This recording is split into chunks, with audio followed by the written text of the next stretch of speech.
Anyone who's been paying attention to housing markets, either during the COVID pandemic or prior, really understands that for poor and low income families, the way we handle housing in this country is an abysmal failure. We have thousands, if not millions, of families who are at constant threat of housing dispossession, of losing their home because they can't afford it. And when they're not losing their home, they're suffering under immense rental housing burdens.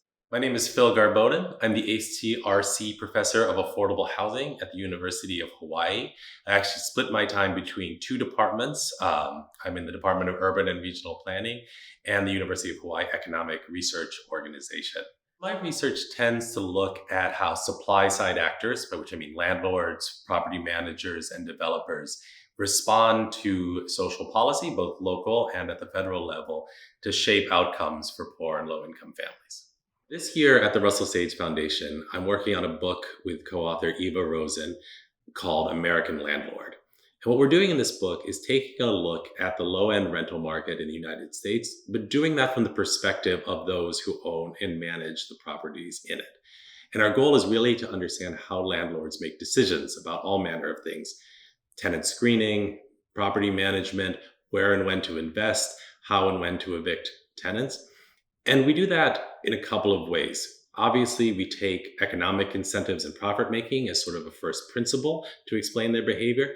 But we also want to understand landlords as people, right? People with sets of ideologies, beliefs about how the world works, in ways that are going to fundamentally shape their activities in interesting ways. So I've been thinking sort of more broadly about the role that landlords play in the lives of low income families. And I think the importance of landlords was really borne out during the COVID pandemic, right? We had a lot of policies designed to influence landlord behavior to keep people in their homes and avoid the spread of the disease. And landlords responded to these policies in all kinds of complicated and sometimes ways that undermine fundamentally the goal of the federal policy.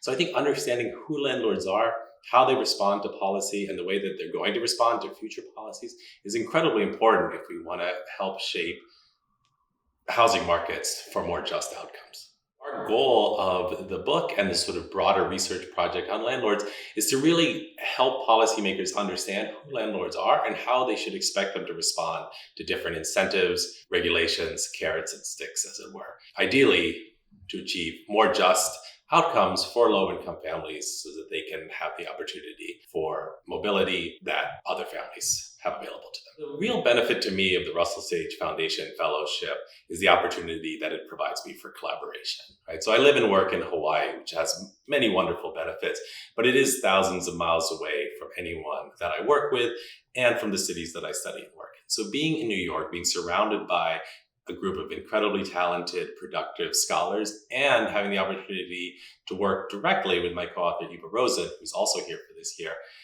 is really a unique and special opportunity that I don't think would have been available in any other way.